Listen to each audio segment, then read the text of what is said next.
नमस्कार दोस्तों, hope you are fine and doing well. Uni exams IAS में आपका बहुत बहुत स्वागत है। प्रीवियस ईयर क्वेश्चंस की कड़ी को आज हम कंटिन्यू करते हुए आज हम 2017 इकोनॉमी का डिटेल एनालिसिस करेंगे।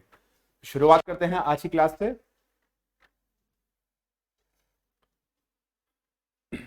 ओके, पहला question, consider the following statements.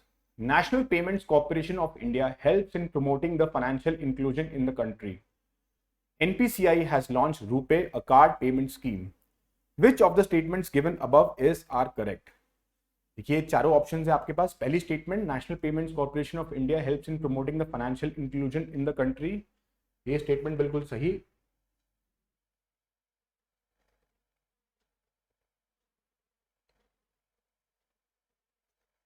ये स्टेटमेंट बिल्कुल सही है। NPCI has launch RuPay, a card payment system. देखिए आपने सुना होगा रूपे कार्ड, जैसे मास्टर और वीजा कार्ड है, इंडिया ने भी अपना एनपीसीआई के थ्रू रूपे कार्ड लॉन्च किया है, तो ये स्टेटमेंट भी बिल्कुल सही है। तो इसका करेक्ट आंसर हो जाएगा ऑप्शन सी, बोथ 1 and 2। चलिए अगला question, which of the following is the most likely consequence of implementing the unified payments interface UPI? Mobile wallets will not be necessary for online payments. Digital currency will totally replace the physical currency in about 2 decades. FDI inflows will drastically increase. Direct transfer of subsidies to poor people will become very effective. देखिए इसमें पूछा है most likely consequence. Question को अगर आप ध्यान से पढ़ेंगे तो बी ऑप्शन तो नहीं हो पाएगा। FDI inflows will drastically increase, देखिए थोड़ा बहुत फर्क पड़ेगा, ड्रास्टिकली इंक्रीज तो बिल्कुल नहीं हो पाएगा, तो ये स्टेटमेंट भी गलत है। Direct transfer of subsidies to poor people will become very effective, देखिए हेल्प तो करेगा लेकिन एकदम से वेरी इफेक्टिव करना थोड़ा टाइम लगेगा, बट वेरी इफेक्टिव आंसर ये बोलना गलत होगा। तो इसका सही आंसर होगा option A. Mobile wallets will not be necessary. अगला question, which of the following statements is are correct regarding the monetary policy committee? It decides the RBI's benchmark interest rates. It is a 12-member body including the governor of RBI and is reconstituted every year. It functions under the chairmanship of Union Finance Minister. Select the correct answer using the codes given below. देखिए MPC monetary policy committee आपने जरूर सुना होगा, ये RBI का benchmark interest rate जरूर decide करती है, तो ये वाली स्टेटमेंट गलत। सही second statement, it is a 12-member body including the governor of RBI. देखिए 12-member बॉडी नहीं 6 मेंबर होती है, तो ये वाला स्टेटमेंट गलत हो जाएगा। It functions under the chairmanship of union finance minister, ये वाला भी स्टेटमेंट गलत है, आरबीआई गवर्नर के अंडर ये काम करती है।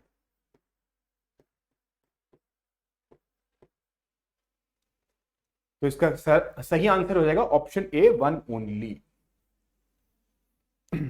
ठीक है, ओके अगला सवाल, which of the following statements best describes the term scheme for sustainable structuring of stressed assets recently seen in the news? It is a procedure for considering ecological costs of developmental schemes formulated by the government.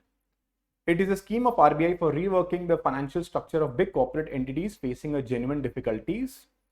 It is a disinvestment plan of the government regarding central public sector undertakings. It is an important provision in the Insolvency and Bankruptcy Code recently implemented by the government. देखिए ये बहुत easy question है, easy category में रखूंगा, current affairs में काफी बार पूछा गया था। S4 है कंसिडर होता है option B. It is a scheme of RBI for reworking the financial structure of big corporate entities. ठीक है, इजी क्वेश्चन है। What is the purpose of setting up of small finance banks in India? Select the correct answer using the codes given below. देखिए first statement, to supply credit to small business units, ये statement बिल्कुल सही है। To supply credit to small and marginal farmers, ये statement भी बिल्कुल सही है। To encourage young entrepreneurs to set up business particularly in rural areas, देखिए पर्टिकुलरली इन रूरल एरियाज नहीं होता है, सब जगह को ये इनकरेज करता है, तो ये वाला स्टेटमेंट गलत है। तो इसका सही आंसर हो जाएगा ऑप्शन ए 1 एंड 2 ओनली। ठीक है, okay. Who among the following can join national pension system, NPS? आप लोगों ने सभी ने पढ़ा होगा national pension system. Option a resident of India, citizen only. देखिए ये स्टेटमेंट गलत हो जाएगा, एनआरआई लोग भी एनपीएस में ज्वाइन कर सकते हैं। Persons of age from 21 to 55 only. देखिए ये वाला स्टेटमेंट भी गलत है, इसकी एज लिमिट रखी गई है 18 to 60 ईयर्स में आप कभी भी एनपीएस ज्वाइन कर सकते हैं। All state government employees joining the services after the date of notification by the respective state governments. ये स्टेटमेंट बिल्कुल ठीक है। All central government employees, including those of armed forces, joining the services on or after 1st April 2004। देखिए arm forces को NPS में exclude किया गया है। ठीक है, तो ये वाली स्टेटमेंट गलत हो जाएगी। तो जो करेक्ट आंसर है इसका ऑप्शन सी।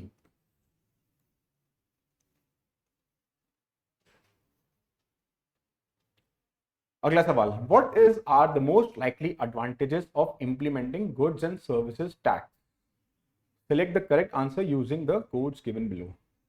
पहला स्टेटमेंट पढ़ते हैं, it will replace multiple taxes collected by multiple authorities and will thus create a single market in India. ये स्टेटमेंट बिल्कुल सही है। It will drastically reduce the current account deficit of India and will enable it to increase it's foreign exchange reserves. देखिए थोड़ा absurd statement लग रहा है, it will reduce, drastically reduce CAD ये नहीं कर सकते, ये स्टेटमेंट गलत है। It will enormously increase the growth and size of economy of India and will enable it to overtake China in the near future। ठीक है, जीएसटी की वजह से enormous increase in the growth of the size of the country ये भी possible नहीं है। enormous growth, second and third statements गलत हैं, फर्स्ट स्टेटमेंट ठीक है, तो इसका आंसर हो जाएगा ऑप्शन ए 1 ओनली। अगला सवाल, with reference to the prohibition of benami property transactions act 1988 PBPT act, consider the following statements. Which of the statements given above is are correct? A property transaction is not treated as a benami transaction if the owner of the property is not aware of the transaction। देखिए ये statement गलत है, इसमें बोला गया है is not treated, it is treated। Properties held benami are liable for confiscation by the government। ये statement बिल्कुल सही है। The act provides for 3 authorities for investigations but does not provide for any appellate mechanism। देखिए ये statement भी गलत है, एक एपेलेट ट्रिब्यूनल होता है। तो थर्ड स्टेटमेंट इज ऑल्सो गलत, so the correct option is option A 1 only।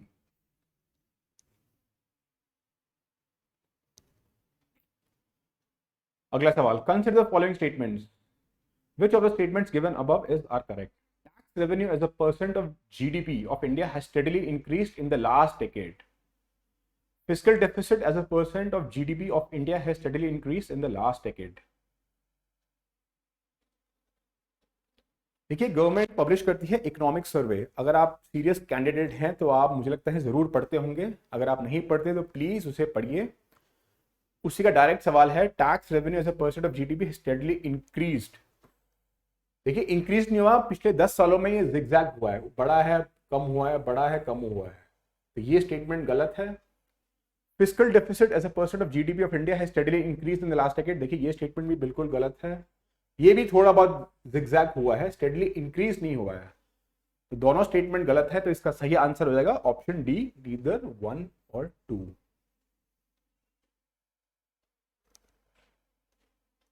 Okay, अगला सवाल, the term domestic content requirement is sometimes seen in the news with reference to a developing solar power production in our country, granting licenses to foreign TV channels in our country, exporting our food products to other countries, permitting foreign educational institutions to set up their campuses in our country।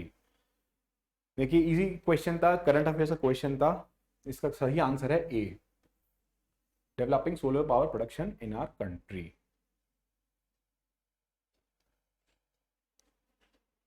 Okay, consider the following statements. Which of the statements given above are correct? India has ratified the Trade Facilitation Agreement TFA of WTO. देखिए ये statement बिल्कुल सही है। TFA is a part of WTO's Bali Ministerial Package of 2013. ये वाला statement भी सही है। TFA came into force in January 2016. देखिए ये स्टेटमेंट गलत है, 2017 में ये आया था। तो पहले दो स्टेटमेंट्स गलत है, तीसरा स्टेटमेंट गलत है। तो करेक्ट आंसर हो जाएगा ऑप्शन ए, 1 and 2 ओनली।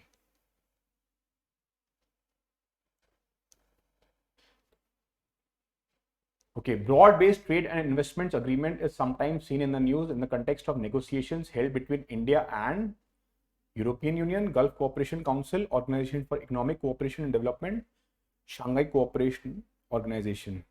देखिए ये भी करंट अफेयर का क्वेश्चन है। 2016 में जब ब्रेक्सिट हुआ था तो ये टर्म काफी न्यूज में था। तो इसका सही आंसर हो जाएगा ऑप्शन ए, यूरोपियन यूनियन।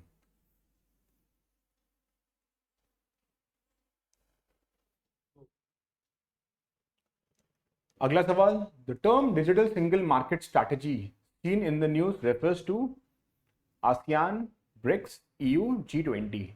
देखिए ये भी इजी क्वेश्चन है, करंट अफेयर्स का क्वेश्चन है। 2016 में ब्रसेल समिट हुई थी, उसमें ये चीज डिस्कस की गई थी। तो इसका सही आंसर हो जाएगा सी, European union.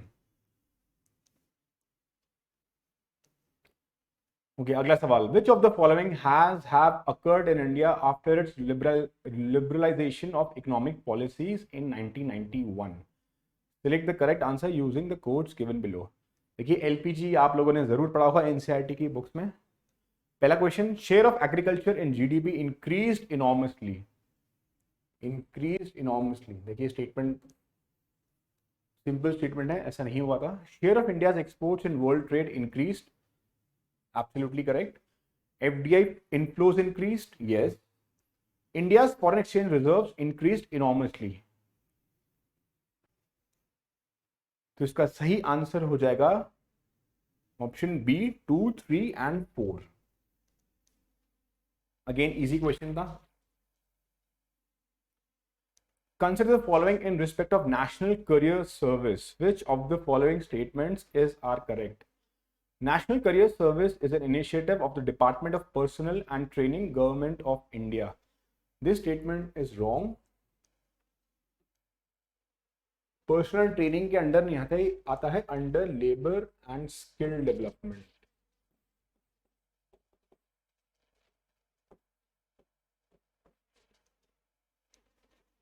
Second, National Career Service has been launched in a mission mode to improve the employment opportunities to uneducated youth of the country. This statement is absolutely correct. So इसका सही answer हो जाएगा option B, 2 only. ठीक है, अगला सवाल, with reference to National Skills Qualification Framework, which of the statements given below are correct? Select the correct answer using the code below. Under NSQF, a learner can acquire certification for competency only through formal learning. This statement is wrong. Formal भी होता है और informal भी होता है. Informal also.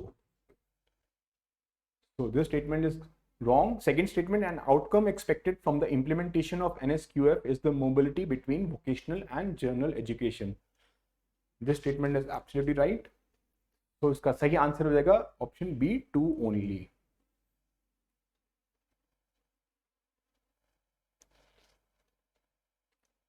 अगला सवाल, recognition of prior learning scheme is sometimes mentioned in the news with reference to certifying the skills acquired by construction workers through traditional channels, enrolling the persons in universities for distance learning programs, reserving some skilled jobs to rural and urban poor in some public sector undertakings, certifying the skills acquired by trainees under the National Skill Development Program.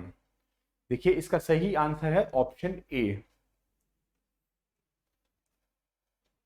देखिए under ministry of skill development and entrepreneurship के under ये चीज आती है। Again current affairs का question है, consider the following statements. The standard mark of Bureau of Indian Standards BIS is mandatory for automotive tires and tubes. EGMARK is a quality certification mark issued by the Food and Agricultural Organization. Which of the statements above are correct? देखिए first statement BIS is mandatory for automotive tires and tubes, ये statement बिल्कुल सही है। Second statement EGMARK is a quality certification issued by Food and Agriculture Organization, देखो ये statement गलत है।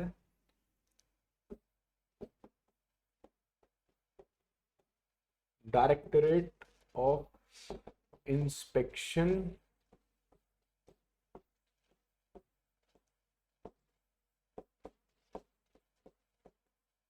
And marketing इसको क्वालिटी सर्टिफिकेशन इशू करता है, नॉट की FAO।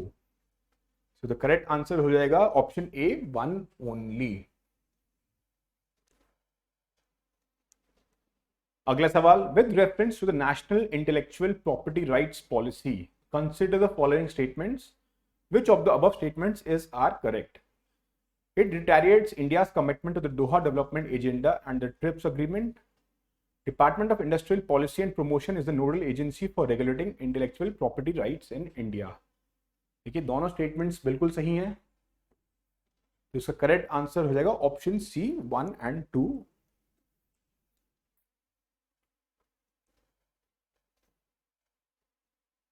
अगला सवाल, with reference to quality council of India consider the following statements. QCI was set up jointly by the Government of India and the Indian industry. Chairman of QCI is appointed by the Prime Minister on the recommendations of the industry to the government. Which of the above statements are correct? देखिए दोनों statement 1 and 2 दोनों बिल्कुल सही है, तो इसका सही answer हो जाएगा option C, 1 and 2।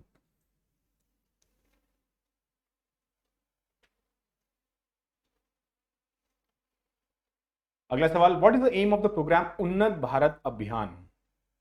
Achieving 100% literacy by promoting collaboration between voluntary organizations and government's education system and local communities, connecting institutions of higher education with local communities to address development challenges through appropriate technologies, strengthening India's scientific research institutions in order to make India a scientific and technological power, developing human capital by allocating special funds for healthcare and education of rural and urban poor, and organizing skill development programs and vocational training for them। देखिए उन्नत भारत अभियान का सही answer है option B।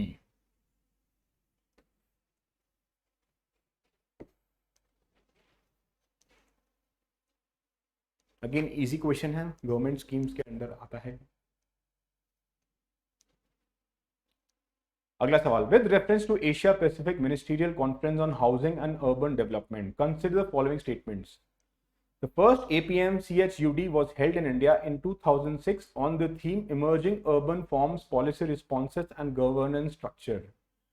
India hosts all the annual ministerial conference in partnership with ADB, APEC and ASEAN.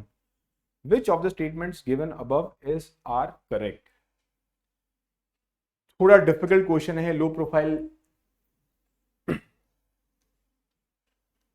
First statement, the first AP was held in India in 2006 on the theme Emerging Urban Forms।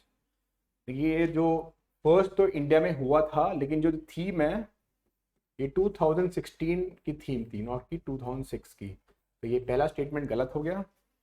India host all the annual ministerial conferences in partnership with ADB, APEC and ASEAN। देखिए ये वाला भी statement बिल्कुल गलत है। ये conference साल में 2 बार 2 साल में 1 बार होती है वाली कॉन्फ्रेंस, और जितनी भी मेंबर कंट्रीज हैं वो इसे होस्ट करते हैं, तो दोनों स्टेटमेंट्स गलत हैं, तो इसका आंसर हो जाएगा D, नीदर 1 और 2।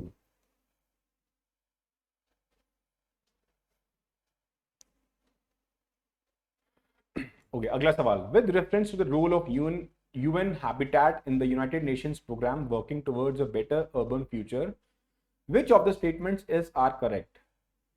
UN Habitat has been mandated by the United Nations General Assembly to promote socially and environmentally sustainable towns and cities to provide adequate shelter for all. देखिए बिल्कुल सही स्टेटमेंट है. Its partners are either governments or local urban authorities only. देखिए ये statement बिल्कुल गलत है. इसमें प्राइवेट प्लेयर्स भी आते हैं, इसमें सिविल सोसाइटीज के मेंबर भी आते हैं. तो ये वाला स्टेटमेंट हो जाएगा incorrect. Third statement, UN Habitat contributes to the overall objective of the United Nations system to reduce poverty and to promote access to safe drinking water and basic sanitation. ये वाला भी ऑप्शन सही है. So the correct answer is option B, 1 and 3 only.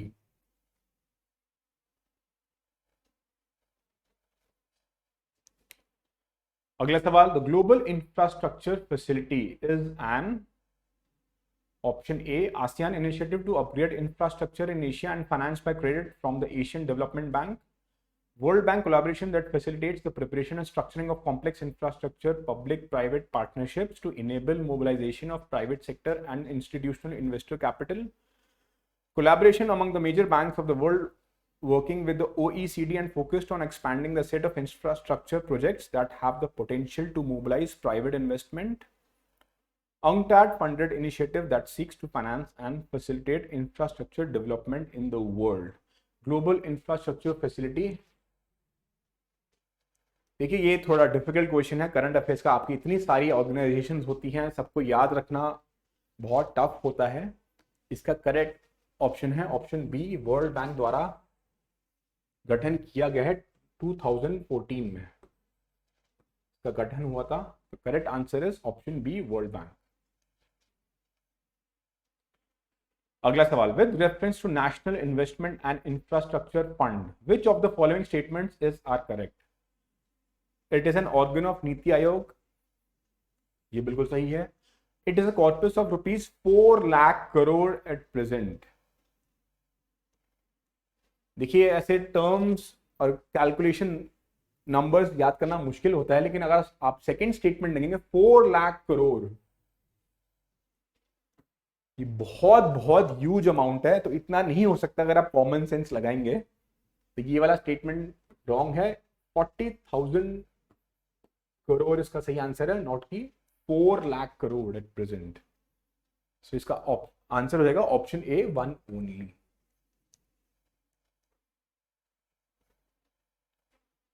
Okay, अगला सवाल, which of the following gives global gender gap index ranking to the countries of the world? World economic forum, UN human rights council, UN women and world health organisation. का सही answer है world economic forum, option A, gender gap index. अगला सवाल, which of the following are the objectives of national nutrition mission? Select the correct answer using the codes given below. To create awareness related to malnutrition among pregnant women and lactating mothers. ये statement बिल्कुल सही है. To reduce the incidence of anemia among young children, adolescent girls and women. देखिए ये वाला statement भी बिल्कुल सही है. To promote the consumption of millets, coarse cereals and unpolished rice. देखिए नेशनल न्यूट्रिशन मिशन आपने गवर्नमेंट स्कीम से जरूर पढ़ा हुआ. ये थोड़ा और डीप पूछ चुका है, तो इसलिए तो मैं मीडियम टू टफ क्वेश्चन बोलूंगा इसे. थर्ड स्टेटमेंट नहीं होता है. Fourth statement, to promote the consumption of poultry eggs. देखिए ये भी नहीं होता है. तो इसका करेक्ट आंसर रहेगा option A, 1 and 2 only.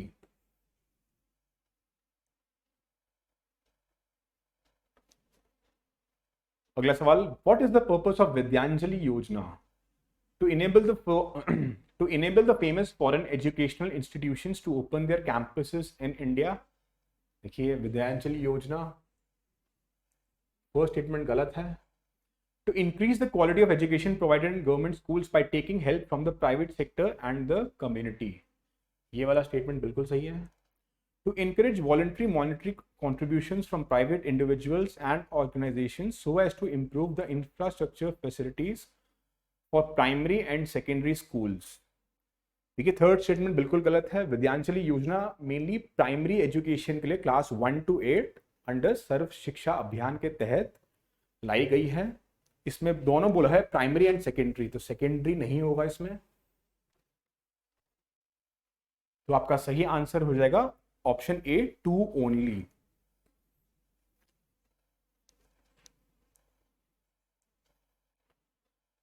Okay, अगला सवाल, which of the following statements is are correct regarding smart India hackathon 2017?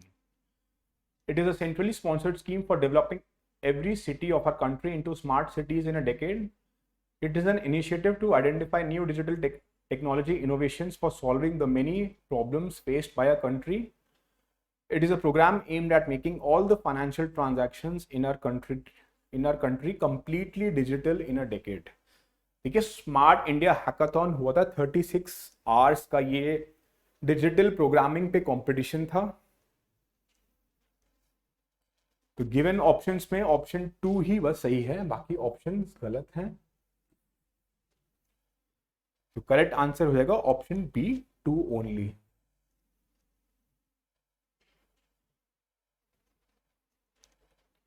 Okay friends, that's all for today. आशा करता हूं आपको मेरा वीडियो जरूर पसंद आया होगा। अगर पसंद आया है तो please like, share and comment, subscribe कीजिए चैनल को और press the bell icon. Thank you, have a nice day.